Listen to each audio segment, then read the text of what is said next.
Hi, I'm Lauren. And I'm Matt.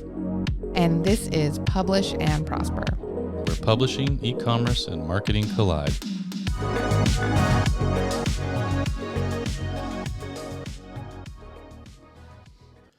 Welcome back, everyone, to another exciting episode of Publish and Prosper. I say exciting, and I mean that in the most truthful and accurate way possible. It's so easy to tell when your voice stays at the exact same level the whole time. Yeah, well, we know we already have problems with sound levels, don't we? I'm working on it. I'm coming in spicy today. That's okay. Because we're talking about my favorite thing. I feel like I say that every time we talk about something I don't want to talk about. Well, I said that about ISBNs but too. you also say it when we're talking about something that you actually really enjoy talking about. So it's hard to tell when you mean it and not. I know when you mean it. I like that. I am very ambiguous or duplicitous, however you want to put that. I like to keep you on your toes. That is definitely true and accurate. Yeah. Well, the thing we're talking about today is not a favorite. That's okay. But it's important. Yes. I think, and it's one of the things that we get questions on, not as much as we get about other things, but we do get questions on it, and we get a lot of good questions about it. And I think now more than ever, a lot of people are concerned about it, especially as more and more people start selling direct and doing things on their own and handling all of that stuff from start to finish. So, yeah, this topic is important. Not my favorite. I would hazard a guess it's not your favorite.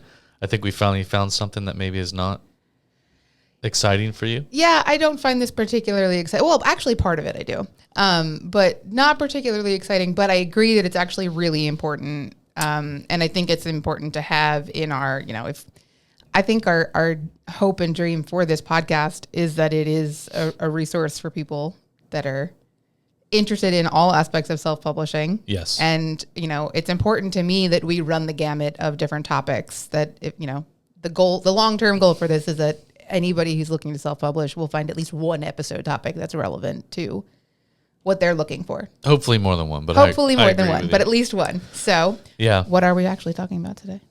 Oh, I was going to try to drag it out as long as I could. I was going to see if I can get to at least halfway through the episode without saying it is in the title, so... Well, I guess it will be. I haven't come up with the title yet. But in theory, it will be in the title. Okay. Today we are talking about copywriting. Yay. Not writing copy, but copywriting the things that you've written. How to protect your work. Perhaps copywriting your copyrighted work. Copywritten work? The work you copywrote? Copywriting I don't know. the copy that you wrote. Yeah, there you go. There you go. Thanks. Yeah. Thanks for helping me out with that. Maybe that's the title. How to copyright the copy that you wrote. Ooh, I do kind of like that. Write it down. I am. If that is not the title, when you click on to listen to this episode, please email me and Lauren's fired. Well, that's easy. You already forgot what the title is. I did not. I wrote it down. What is it? And also, we recorded it. I can just listen back and confirm it. I'm going to listen to this episode in like 2 hours. Let's retitle this, How to Make Your Boss Look Stupid in 5 Seconds. Honestly, I don't remember what I said a minute ago, so you have better recall on this stuff than I do. We do this all the time where you get to the end of the episode and you do like here's a summary of what we talked about in this episode, and it's like I'm hearing it for the first time. That's because that's how my brain works. I have to summarize everything or I forget everything. Power to you. The creative stuff, though, like if I come out with a title for you guys or like when we're brainstorming and I throw something out and it's good, I immediately forget it. Like if somebody didn't write it down, it's gone. Like I will never get it back. That's honestly but the process oriented stuff or workflow or like, anything that's not considered creative stuff, like I can kind of keep a running tab of that in my brain and then try to summarize it at the end. If I don't, I will forget it all. But that's so impressive. Yeah, I've already forgotten the title, by the way. That's okay. What is it again? How to copyright the copy that you wrote. Perfect. Or something like that. But I will get it 100% right based on what you say good. when I go back and listen to Great the episode. job, Lauren. Great title. That's teamwork. That is teamwork. There we go. Yeah. I think people are probably going to be wondering as we go through this, are they going to touch on AI? We will. So yes. Settle down. But it will be towards the end. Let us work through our process here. And if you don't want to hear any of that, just kind of fast forward towards the end of this episode and you'll find the stuff around AI.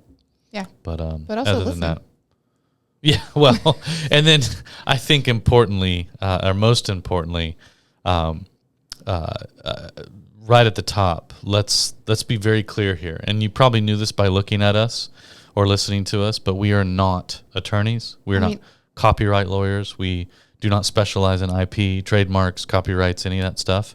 I do work very closely with attorneys for I was copyright. a paralegal for a year. IP. Lauren was a paralegal. I thought you were going to say a paranormal, but I don't know which is actually better for you, by the way. Probably paranormal. Definitely paranormal. I also was just going to say something that would have broken our streak of not cursing on this podcast. So I'm glad We've reined it broken that streak, by the way. There are still some words we haven't said. Okay.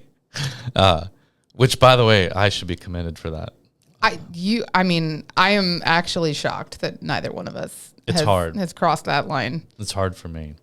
And not even like I've edited out. Like we actually have gotten really good at not. Yeah. Like going a whole hour without the last episode we ever do. It'll be the last word of the last episode we ever do. After we record, like the next 2 hours, I'm just dropping F-bombs left and right. That's fair. I just got to get it out. Sometimes you got to get it off your chest. It's fine. Yeah. So don't ever schedule a meeting with me for right after the time that Lauren and I record. I try really hard not to. Sorry to anyone that does. It'll be like a terrible Netflix comedy show where all they do is cuss. Are they allowed to cuss on Netflix? Are you kidding me? Yeah. I don't know. I don't really watch a lot of TV. It's the Wild West over there. Good for them. Yeah. That's where all those cheesy, stupid nighttime romance books get turned into movies, is at Netflix. Those are usually the only ones I watch.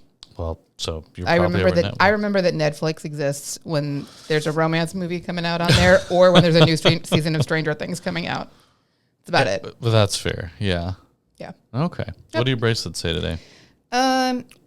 So one of them says Elder Emo, which is actually one of the very few ones that I wear that I did not make. I don't usually wear the ones that people have given me or that like I've traded with people at concerts because I keep them like in a jar on my like bookshelf. You keep a lot of things in jars, and this worries me. First of all, where are you getting all these jars? You know they sell little containers and things at Target. Well, jar is a catch-all word. It's probably some kind of container. Okay. It's actually probably a vase that I find weird. A vase. I keep all my niche bracelets. Okay. That's fair. Why don't you just stay in Paris while you're over there, by the way? I'm really trying hard to. I don't want to come back to this country. They don't want you. Actually, I would stay in London, not Paris. Let's be honest. With all your vases. I didn't even want to go to Paris. I just want to go to Disneyland. And jars. It's fine. Sure. What do your other bracelets say? The other ones say Mirror Ball and To the Core. Okay. Yep. All right. Anyway, back to the... Those were a little anticlimactic. They're not all winners, especially when I'm still doing the picking them at random. Yeah, I mean, that's fair. They can't all be winners. All right, okay. So we're not attorneys, just to be clear. And the last thing I'll say about that, and then Lauren probably also has some disclaimers, but we are not attorneys. We do our research. We do work closely with attorneys on things, especially I do as it relates to copyright and trademark and IP. But I am not an attorney, never will be. I'm the farthest thing from an attorney, by the way. And also 99.9% of what we're talking about, probably 100% of it is going to be related to the U.S. So it's how the U.S. approaches copyright law, how you can protect your content within the U.S. None of this will really apply once your copy or your content leaves the U.S. borders and is shipped, somewhere else. So keep all of that in mind. Unless you have anything else from a disclaimer side. Yeah, no. That was really it. And then kind of hand in hand with that is just the reminder that specifically when it comes with stuff like this, remember that just because it's currently accurate at the time that we are recording and publishing this episode does not mean that it's not subject to change. Sure. So this episode will be coming out in April of 2025. These are the most up-to-date practices as we understand them now. As we record in March of 2025. Right. But, if you're listening to this 6 months, 8 months a year from now. First of all, thank you. Yeah. First of all, thank you for sure. Second of all, it means they haven't pulled us off all the major channels. Also true. So congrats to us go for ahead, that. sorry. But yeah, just make sure that like you recognize that these things are subject to change. There's something we're going to talk about, like AI related law in here that is was updated in January of 2025. So if we had done this episode last fall, that would have been outdated. We're also working, if you're not familiar with this, like there are new compliance regulations happening in, is it the UK specifically or all of Europe? It's all right of now? Europe, yeah. But those are like actively in motion and going into effect in the next like few months. So that's also something, like these are things that are constantly in flux and constantly in flow. So if you're listening to this episode, just make sure that you double check that what we're saying is accurate in the future. To be clear, a lot of that European stuff you're talking about is not necessarily copyright related, but I think the point still stands. And I will say, having worked a bunch in copyright and IP stuff, that is where things change the most, is outside of the U.S. So with respects to what Lauren said, absolutely, especially if you sell a lot in the EU or in the UK, definitely double check, with your local statutes and things like that. But in the U.S., core copyright law does not change very often and hasn't changed for quite some time. Core copyright law, right? The stuff that we're going to go over right now. What is changing fairly rapidly is the stuff specifically related to AI generated content. So again, that's why we'll talk about this at the bottom of the hour. But for now, we're going to start off with some core copyright information for people to understand. This stuff does not change very often. It's pretty bulletproof, and I just don't think there's any motivation for the government to really step in and rectify, or not rectify, but ratify any of this stuff. It's when AI starts becoming more and more prevalent, which maybe it's already too late for that, that they're stepping in and now starting to try and put some regulation around it, which is, depending on who you are, great or bad. We'll just see. But yeah. Okay. Yeah, for sure. Cool. So, just keep that in mind as you're listening to this, and, not to deter you from that. If you're listening to us right now and you're saying, well, if you guys are giving all these disclaimers, like, why should I bother listening to this episode? Because at the very least, we're going to give you the information that you need to look further into, because it's hard to know what you don't know. Mm-hmm. So, we're setting you up for like, this is what you should look into. This is what you should maybe speak to an expert about. But again, like Matt said, some of this stuff is pretty straightforward and is pretty unlikely to change in the immediate or distant future. So at least that stuff, you got us for. Yeah. So we'll start off with the basics. There's this sort of, maybe it's well known, maybe it's not, but in the world of creating content, of writing, there is this sort of unspoken, but it will hold up in court in times, that before you even publish your book, or right as you start writing your book, you already own the rights to your own intellectual property. And so by most cases, most things you'll find in U.S. copyright law, whatever that might be, most people you talk to, from a technical standpoint, just writing the words makes them yours. Now, that being said, if you just stroll into court one day because you found yourself in litigation with somebody else and you're both arguing that, chapter 3, fourth paragraph, whatever is yours, no, they say it's theirs, you're still going to come out on top if you've done the official copyright work versus the person who hasn't and walks in there and says, hey, Matt and Lauren said just because I wrote this shit, it's mine. Oops, I just broke another one. Sorry. No, that one we've used. We've totally used that before. And please don't bring our names up in court, by the way. You may find yourself with a verdict you did not want. Nonetheless, so technically, just by writing something, it's yours. It belongs to you, and it, to a degree, is legally protected by copyright law. But taking it a step further, and I think this is where we're going to go. Yes. And we're going to explain the different types of copywriting paths that you have that you can take. But yes, legally just writing something, it's yours. But again, nobody wants to roll into court with nothing and just saying, yeah, I wrote this back in 1987 in August on a nice wintry, I guess it wouldn't be wintry in August, would it? Well, maybe if you're in Australia. I've already failed. Well. The point is, you should pursue the avenue of copywriting your work officially. And depending on what it is, go even further and start looking into some other things, trademarks and stuff like that. So, yeah, I also just want to mention, this seems really obvious, but this was one of those things that took me like an embarrassingly long time to connect in my head. But we've said both IP and intellectual property several times. That is what IP stands for, is intellectual property. Sorry, I should have specified. No. That's, I mean, it feels like a given, but I literally listened to theme park related podcasts for like a year before like I'd finally clicked in my head what IP was. I don't know. Yeah. So if you were not 100% on that, we're going to use those probably interchangeably throughout this. So, IP, intellectual property, it's the content you create. Yes. Yeah. Yes. Also, as we're talking about this, reminder that one of the pros of self-publishing is that you retain the rights to your IP. So regardless of whether or not you formally copyright it, which we are going to suggest that you do, but regardless of whether or not you do, you own the rights to your own work. You are self-publishing it. You own the rights to that. And make sure that you do. If you are working with any kind of publisher that attempts to claim ownership of your work, reconsider. Yeah. Yeah.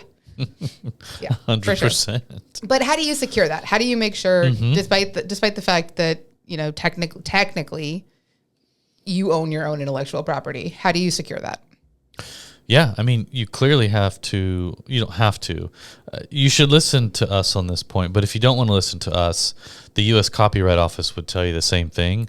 And I think their official statement here is that the U.S. Copyright Office recommends registering your work with us to create a public record of your ownership and for additional legal benefits, like the ability to bring an infringement claim, a lawsuit, for U.S. works in either federal court or with the Copyright Claims Board, if somebody takes your IP or uses it, copies it, whatever, including, if you can prove that some AI LLM took your copy and is using it to give out to other people.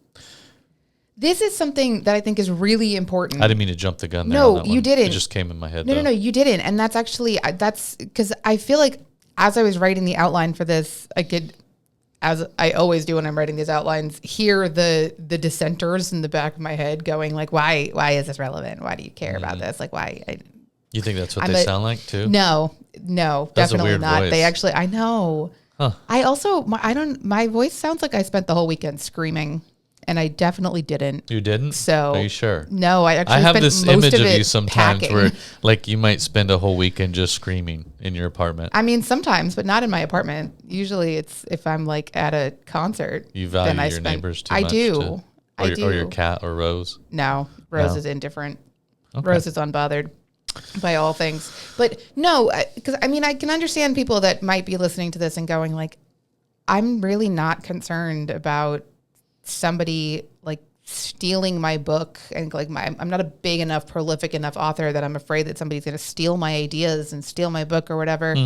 But we see this happen all the time where people talk about, I have my books up on Amazon and I found an account that cloned all of my books and is selling them, and I'm not making any money off of it. And I reported that account to Amazon, and Amazon pulled both of our accounts. Or just shut yours down. Yeah. Right. Yeah. Right. If you have copyright protected your work, you have legal proof that you have claim that these titles and the content within them are yours. Yeah. And that you are the copyright owner of this. So this is actually incredibly relevant to self-published authors. Yes. And I've read about one case in particular, shortly after 2020, where somebody had taken the extra steps to copyright a self-published book. It was a fiction novel. It was not doing very well. For whatever reason, some other nefarious entity picked up this content, put a different cover on it, put it on Amazon, and it started doing really well because they put marketing money behind it for some reason or another. It started doing really well. This person contacted Amazon, proved that they had the copyrights, that they wrote this stuff. The other one got taken down. And after that, this particular author's fiction book started doing really well. Okay. They benefited from the windfall of marketing dollars that this nefarious entity put behind the book. I can't imagine this is common. Most of the time, these bad actors will want to copy books that are doing really well already. This was a weird scenario. I have no idea how this happened. And I guess technically I read this, so it doesn't have to be 100% true, but nonetheless, I think it's a fun story, and it just proves, you should have your copyrights. Yeah, I think there's definitely plenty of cases that we've seen, both big and small, whether it's something that's that big of a deal or something that is just quite simply, people in writer community groups online saying, had another issue with Amazon taking down my work after I reported a dummy account or something like that. So can I put a copyright page in the front of my book even if I don't have a copyright? You can. Global distribution, that actually requires a copyright page in your book. And so it is actually literally just, I think you put your name, the month, the year, and the copyright symbol. Doesn't even have to be the month. Just the year? It could just be the year. Yeah. In fact, most of the time it's the year. Yeah. And that's it. Yeah. So if you're required to do that, and well, again, this is for if you're putting your book through global distribution, so you're putting it into like the retail network and stuff like that, that is a requirement. So if you have to include that in there anyway, you might as well. And we have copies of stuff you could use on our blog somewhere. We did I have a blog post like a template you can use with just the language. You just replace your name with insert name here, and it basically says, these works belong to so-and-so, copyright whatever year, any reproduction of this without the author's express, permission, blah, blah. It's the whole little legal piece that you want to drop in there. Yeah, I actually have in the show notes.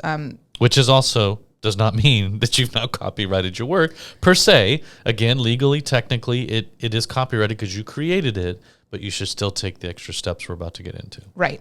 In the blog post, or in the show notes, I have 2 blog posts. Oh my God. Words. In the show notes, I have 2 blog posts. What's a blog poke? I don't know. Maybe you should copyright that or trademark that, actually. Like a mini post, like just a poke. I think that's a stretch. I've never in my life written a mini blog post. I wrote a blog post last week that is 8 pages long. Sorry to Paul having to edit it, but it's fine. It's okay. Anyway, in the show notes, 2 blog posts that will help you out with this, and also a bunch of way more resource links than I usually have in here to Creative Commons, how to copyright your work, Bowker, FAQs on copyright, couple of different articles, Library of Congress, all kinds of different things. So if you're ready to get started on this, you got a bunch of resources available for you. All right. So there's 3 main sort of ways to copyright your work or not copyright, however you want to look at it. But let's start with the most sort of commonly understood one, which is basically a standard copyright license, right? All rights reserved. How would we go about this? So like we said, you can claim your copyright by adding the copyright page to your book's front matter. You're going to include your name, the year your book was published, and your copyright claim. So that's the all rights reserved. That's right. In this case, and the copyright symbol. Apparently, that copyright symbol is like the real big deal. Like that's the thing you need more than anything else. So make sure you know how to add that key or symbol from whatever word processor you're using. Yeah. But then to actually solidify your claim to copyright, you're going to submit your book to the Copyright Office to register your work. And there it is. There it is. There it is. Yes. And there are actually specific windows of time that you can do this within. You can submit your book for copyright before it is published. And I think it's after, or it's up to 3 months after it has been published, I think is what Bowker I don't remember the 3 months post-publish. I thought the window was bigger. And we'll research that and make sure we have the appropriate information in the notes. I'm sorry. Do you have it on hand? I do have it on hand. The exact phrasing was register within 3 months of publication in order to gain maximum copyright protection. Right. So that doesn't mean that you're unable to copyright your work, but that just really solidifies it. And I think that their primary reasoning for that is because you have to have filed for copyright before you file any kind of claim that somebody is infringing upon your copyright. So it's better to have that secured as close to the date of your work being published as possible. Yeah. Yeah. So yeah. You can also, if you do submit your book for copyright before you publish it, you can then, after it has been published, you can send a copy of your book to the Library of Congress for cataloging, which is part of the copyright process. I also came across a tool that Bowker recommended while I was looking into this called Copyrights Now. It's a web, you can use it as an app or as a web browser that is designed specifically to help indie authors pursue copyright. Yep. So definitely check that out. They probably do have some lawyers on hand that are a little bit more expert in this. I would imagine with a name like Copyrights Now, they have some legal people on hand. I hope so. I hope so. Yeah. But now we can talk about the 3 different types of We're going to back up, and we're going to tell you what the types of copyright Since when do you care about sticking to the order of the outline? Since I just like to give you a hard time.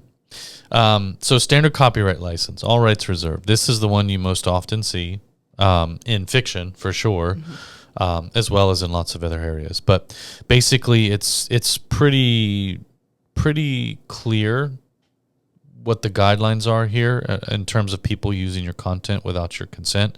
But basically, it means nobody can distribute, rework, remix, whatever we're talking about here, your content or your IP without express consent from you. It can't be verbal, right? It's got to be, recorded, written. And it is, again, this is the most common one that you come across. Whenever you see a copyright page, if they've actually copyrighted their work, they've done a standard copyright license. Most other types of IP or creative content follow this model as well. The next one we'll get into is a little more common with the academic world, some nonfiction, and some other types of content. You want to tell them which one that is? Yeah, so this is going to be the Creative Commons, which is some rights reserved.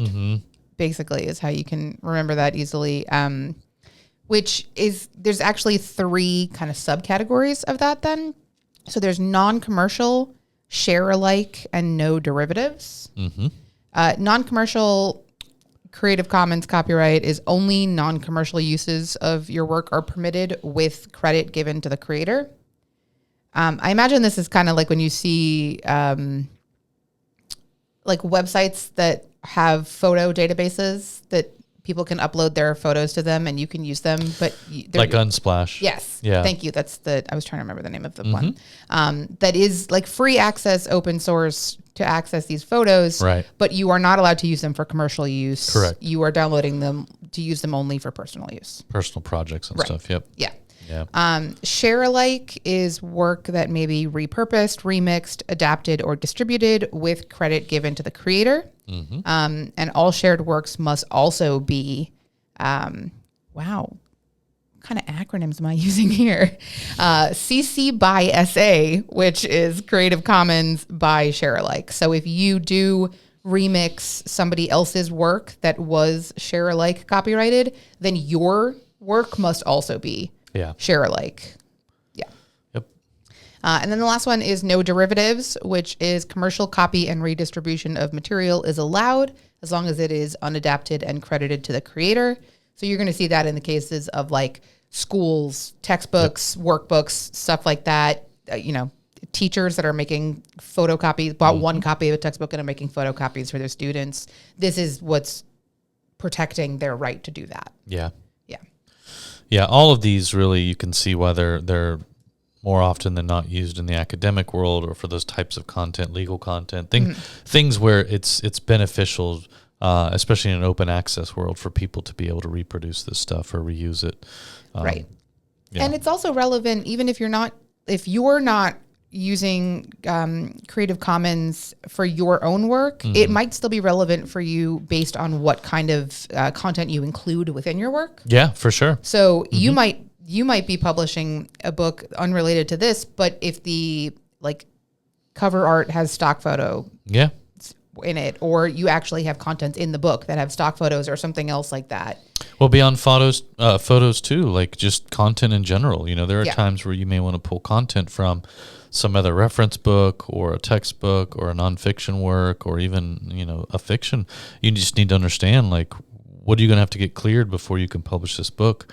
IP clear, copyright clear is a big part of publishing, and understanding that, unless you're writing straight up fiction where you're 100% confident you have not used anybody else's, content or IP, copyright clear is a part of the process. You have to make sure that you publish this book. You're not going to all of a sudden get a bunch of cease and desist letters from various different people and organizations. So, yeah, understanding this stuff, not just for copywriting your own work, but you're right, for as you create other content, you may inadvertently pull from something that you didn't realize you weren't allowed to.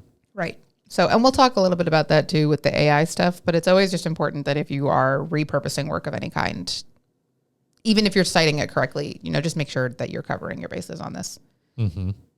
The third possible copyright option is public domain, and that is no rights reserved. Yep. Which is just saying that your work is freely available for anyone to use, distribute, and alter in any way. You're just publishing it to put it out in the world, but no copyright protection on it. Which realistically in this case means that this episode is irrelevant to you. So if you've gotten this far into it and you're planning on having your book in public domain, thanks. Hey, more power to you. Great. Go out there and raw dog publishing. Who cares? Perfect. I love it. Public domain, I mean, we see books sometimes because that's what is it, 70 years after? Thought it was 90. Is it 70? Hold on a second. Work automatically enters. Copyright does not last forever. Right. So works will automatically enter the public domain X amount of years after they were originally copyrighted, unless something is done to update the copyright. This is one of those debates that you see a lot with IP, things like Disney doing live action versions of their movies. Mm-hmm. By doing live action versions of older animated movies, they are extending the copyright protection on that IP. Author's lifetime plus 70 years. You're right. Okay. Yeah. So we'll see what recently entered. I think The Great Gatsby, is that one that entered? That is one of the more recent domain ones, yep. More recently, yeah. Yep. And so you'll see that happen sometimes with work. So did Steamboat Mickey. Yes, and Winnie the Pooh. Yeah, but whatever. I mean, but Winnie the Pooh is people can have fun creative license with things once they are in the public domain. Mm-hmm. So that's why you suddenly see an influx of I think there was like some weird horror movie that's like a. It's so yeah. Don't get me started on this topic. I will not. Okay. Why would you take something so cool and just because copyright is expired, turn it into something so stupid? I know it's a horror movie. Winnie the Pooh. Come on, I love horror and I love Disney. Even though Winnie the Pooh was originally A.M. Milne, I get it. Whatever. But do we need to do this really? And somebody's already turning like Popeye into a horror, and somebody's already trying to do something with Steamboat Mickey. Like, what is wrong with these people? Well, it also just like. Dumb. You're doing some weird stuff there where you're like, I'm going to turn children's property into hardcore horror. Like that's like, are you getting off on the idea of these kids accidentally stumbling across this when they're just looking for a new Winnie the Pooh book? Pass. Weird. I don't want to be partaking in any of this. Yeah. But whatever. One other question that I wanted to cover, or concern that I wanted to cover about copyright, was whether or not your ISBN ownership matters when you're looking into your copyright stuff. We've talked about this in recent episodes. We did the one on metadata.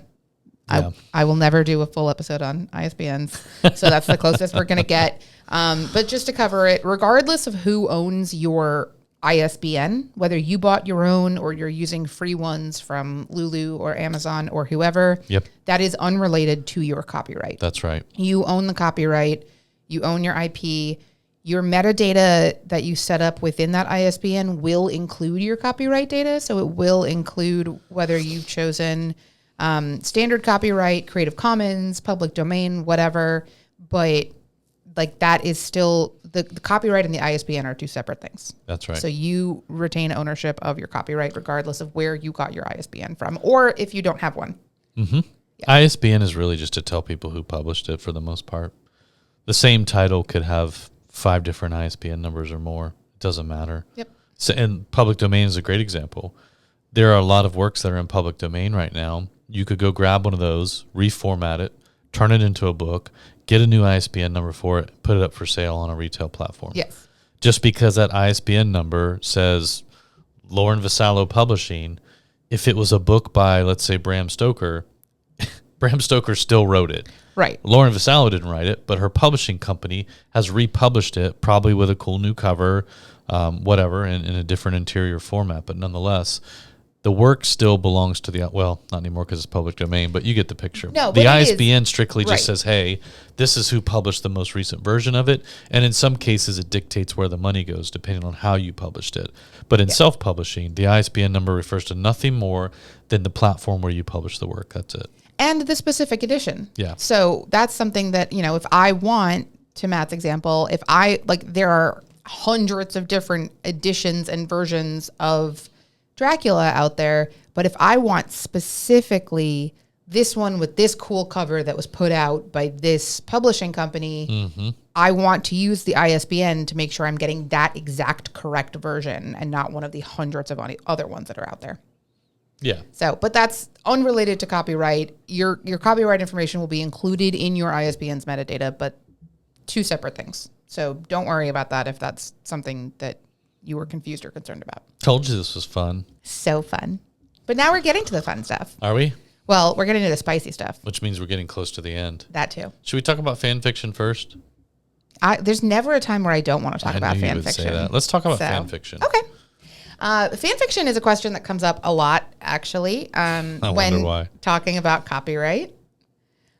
I don't mean in my life. I mean, fan fiction is something that comes up a lot in my life personally, but it's also a question that comes up very, very often in self-publishing. It's true. It's something that we see a lot where people will try to, sometimes people will try to publish bound print editions of their own fan fiction and put it up for sale on Lulu's bookstore or their own website or whatever. Sometimes people will also just try to print copies for personal use. They'll just say I'm not trying to make any money off of this. I just want a bound book copy of my own fan fiction or somebody else's written fan fiction that I really love. And listen, I totally understand. Totally understand the desire for that. That is something that I would love to have. Unfortunately, you can't. It's not legal.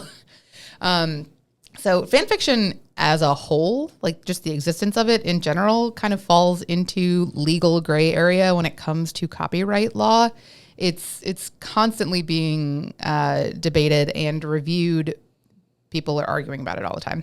But it tends to fall under the fair use doctrine that allows creators to use another creator's work for nonprofit use. So it's considered transformative work because you're basically you're saying, I'm using this copyrighted content and remixing it, basically. Yeah. So that's where people get away with it. Not get away with it, but that's where it's okay to write fan fiction of somebody else's copyrighted work because it does fall under the category of transformative work. The problem, where it gets illegal then is the part where it is only covered by that transformative fair use doctrine if no profit is being made off of it. Even if people are publishing, if I went right now and went on Lulu and said, I really want a printed and bound copy of all of my fan fiction. No one else is going to see it. I'm going to do all the work. I'm going to edit it and format it and do the cover designs, and I'm going to upload it to Lulu, and I'm going to print one single copy for myself and have it mailed to me, and it's going to live on my bookshelf forever, and that's it. Technically, Lulu is still making a profit off of the production of that book. So that no longer falls under the free to use nonprofit guidelines that makes fan fiction okay. Yeah? I don't play in this world much. I only know the black and white around fan fiction. I think your description of it, yes, is as accurate as it can get without crossing any illegal lines that we probably don't want to cross, or getting anybody else in trouble who says, well, Lauren said I could do this.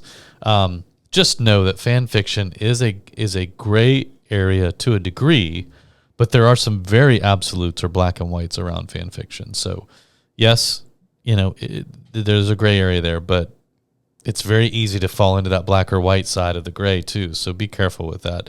And quite frankly, I mean, if you're writing a bunch of fan fiction, I mean, isn't the goal to like put it out there so people can read it? I mean, you're excited about a particular storyline or arc or whatever that might be.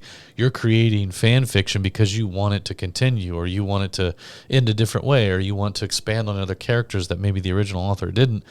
The argument really is that you want to share that. You're going to want to put it out there, and you can find whatever creative ways you want to try and do that. Offer a free downloadable PDF, right? We've seen that. The problem is somebody invariably wants to go and have that turned into a book. And so it's a slippery slope. Be careful. It is for sure. This could be a whole episode, honestly. Ooh, I'd rather it wasn't, but okay. You don't want to get to make fun of me for 45 minutes straight? Listen, I got better things to do than to sit here and make fun of you for an hour. I don't think you do. Just kidding. I don't. This is an episode topic that I'm keeping in my back pocket for a rainy day. Oh, man. So, because I could talk about fan fiction for 45 minutes straight without looking up a single thing. Gee, would you look at that? Look at the time. Oh, no, it's time to wrap it up. Oh, my goodness. It's time to move on to another topic. Oh, well. But yeah, we won't get into the minutia of fan fiction and publishing fan fiction. We won't get into any more of the minutia. I'm going to save that, but just keep in mind that is something because fan fiction is copyrighted and under copyright protection. It is not something that you are legally allowed to publish or print, whether it's for profit or personal use. That's right. Right. Yeah. Yep. Okay. All right. Lastly, and certainly not least, but last, mainly because there's just not enough accurate information out there to talk much about it other than a few little things. But real quick, we're going to touch on AI and copyright and what you can and cannot copyright and what may actually void a potential copyright or ability for you to copyright some IP. You want to jump in here? Yeah. I mean, I am going to say too, also, we're going to talk about this as agnostically. I don't think that's a word. As possible. This is not us condemning or condoning the use of AI in writing. Not at all. This is just upfront talking about this is the legality around it if you do. The current legal environment. Yes. Yeah. Current, yes. As of March 2025. To that point, in January of 2025, the U.S. Copyright Office released Part 2 of their artificial intelligence report that is intended to be a 3-part report. The final part does not come out until, I believe, later this year. Well, that's what they say. Right. Yeah. So, who knows when it'll actually come out. But that is still an ongoing investigative report that they are doing. So this is the most recent update as of when we're recording this in March of 2025. Yeah. But this is an actively pending situation. And I do have actually linked in the show notes the link to their official report. So if that's something that you want to look at, go for it. But the decision that they made as of January 2025 was that works created using AI can be protected by copyright if the author and reader can conclude that human writing and editing was also involved. Yes, and to be clear here, or as clear as possible, the distinction is you put a prompt in, right, to help get maybe some starter copy. Whatever tool you're using spits out a paragraph, couple paragraphs, whatever that is. You take that, you kind of massage that into being something that sounds more like you, and then from there you go on to write more. Right. And maybe on occasion you're prompting the machine again for some more content to kind of help you keep getting through these little speed bumps or where you're getting blocked. The opposite of that is creating a AI generation tool or working with one where it does all of the work, writes the entire book, regardless of the size. You barely touch a thing. You bundle that up and start selling it. You can do that, but you're going to have a very tough time, if almost an impossible time, copywriting that work. Yes. Yeah. Yeah. To kind of clarify how that's working out for sure, I did this last week actually with a blog post that I wrote last week. Okay. That was a blog post based on a recent podcast episode that we did. So I took the full transcript from that episode and the outline that I wrote for that episode and uploaded it to Jasper, which is a writing tool that we've been trying out, and said to it, can you write me a blog post based on the content of this episode? And it did. And then I opened up a separate Word doc in another window, and I referenced what it wrote as, I like this outline. I'm going to move this thing to up here. I'm going to move this thing down here. I want to expand on this paragraph. I want to split this paragraph out into two different things, two different topics. Here, move this thing around a little bit. And maybe copied over like 3 to 5 total sentences throughout the whole length of the blog post, but 95% of the copy written in the blog post is written by me. It was just written with assistance from a tool. That is something that I, in theory, could copyright. Yeah, it's eligible. It's eligible for copyright. It would not be eligible for copyright if I took the episode content that we had created, uploaded that to Jasper, said, hey, Jasper, write a blog post about this, and then just hit publish on whatever it spit out. Yep. Yeah. So again, if you're using generative AI to support what you're writing, to give you little pieces of encouragement by way of some extra content, to give you an outline to get started with, but you're writing the bulk of the copy. Again, supportive use, 9 times out of 10, you can copyright the work. If you're using AI to create all of the work, you cannot copyright it. And that is as of March 2025. Right. Now, AI also extends beyond the actual written content of your book, because there are also AI generation tools to help you create art. Whether you're using that for the images inside your book or for your cover art, whatever the case may be, there are tools like Midjourney and Dolly. Is that the other one? Yeah. That are AI art generators. So that also falls under this same thing, where it is, it has to have, the phrasing that they used was significant creative contribution from a human. So you cannot just ask Midjourney to design a cover for you and use that exact image as your cover art. You can ask it to create elements for your cover that you then add your own design to it. Yeah. It has to be, there has to be human AI collaboration. As somebody who's played around with Dolly for just this reason, to do a book cover, I can tell you right now, unless you are a professional graphic designer, it's going to take you quite some time to get something from Dolly that is usable. But more than likely, this is exactly what's going to happen, is you're going to get several different things from Dolly that you're going to want to combine into a book cover. So you're still going to need a pretty decent tool to work in, like the Lulu cover tool, or, Adobe or some other software that you're comfortable with, maybe Canva. So, the only saving grace there is that I think very few people are able to go to Dolly or Midjourney and extract a book cover that's great the way that it is. Yeah, this is personally not something that I would recommend doing. It's not. But not also, as fun as you think. That too. 2 things that you would also want to consider, even if you were like, no, I don't care, I'm totally using Midjourney to design my book cover.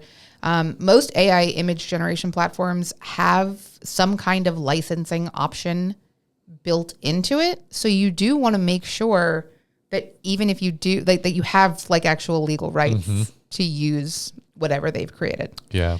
So that's important that you double check on that. And then also keep in mind that, again, this is US based. AI copyright laws in international countries is not necessarily the same as what it is here. Yeah. So keep that in mind if that's something that you're interested in. Complete global distribution, including distribution to countries outside of the US. AI usage might make your book ineligible for that distribution, depending on what country it is. So, things to keep in mind. So much fun. Yeah. But it's important. Yeah, the AI stuff's going to be interesting to watch continue to play out, especially this year, now that they're finally handing down some sort of direction and governance around this stuff. It'll be interesting to see not only how much pushback is given towards what they have put out, especially as of January, but again, we're waiting on part 3 of that thing. But again, also seeing what does this now mean for the market that was already getting flooded with crappy AI generated books. So hopefully the regulation comes down in such a way where we can maybe eliminate some of this garbage, but we'll see. Yeah. We'll see. Personal opinion, not a professional opinion. That was not endorsed by Lulu or the Publish and Prosper podcast. That was my opinion. I'll that there's a endorse it. lot of AI generated garbage right now, but we'll see. Endorsed by me. There you go. Not by Lulu or the Publish and Prosper name. Endorsed by Lauren, who is not an attorney, by the way. Definitely not. Yeah. But an elder emo. An elder emo. Yes. So And she does carry some weight in some circles. Yes. If I got like 5 points on the LSAT for every person in my life that told me that I should have gone to law school after my BA in English, I still would have had to take the bar, but I definitely would have gotten into law school. Yeah. Pass though. No, thank you. So there'll be links to a lot of this stuff down in the show notes as usual. Yes. A lot of resources here, all different types, not just taking our word for it on this one. So definitely check out the resources in the show notes. I think this is something that's really important and really worth your time to get right. Mm-hmm. I think that we will probably, in the very near future, do another episode on international copyright and probably rights management. I think we've heard some questions there. I definitely have in the past, people wanting to understand how to potentially sell their rights in Europe and vice versa. People in Europe selling their rights into the U.S. and international copyright, what protections you may have there. So keep an eye out for that too. Otherwise, thanks for listening. Yeah. If you have any questions, as usual, email us at podcast@lulu.com. Yeah, if you have any questions about what we've just talked about, or if you have any questions for this upcoming episode that we're apparently going to do on international rights and rights management, feel free to send those ahead of time and we'll answer them in the episode. Mm-hmm, sure. Or if you have completely off-topic, unrelated questions that you want to ask us about or other episode ideas, I only answer Disney-related questions. I'm happy to answer any Disney-related questions on or off air. So please do. But also any other questions too, you know. And if you didn't totally hate this episode or the rest of them, go give us a review, please. Yeah, please. Like, subscribe, review. And that thing also, yeah, yep. For sure. And we will see you next week. Thanks for listening. Later. To learn more about this episode, check out the show notes on publishprosperpodcast.com. Publish and Prosper is brought to you by Lulu.com. To hear more episodes like this one, please like and subscribe wherever you listen. Thanks for tuning in.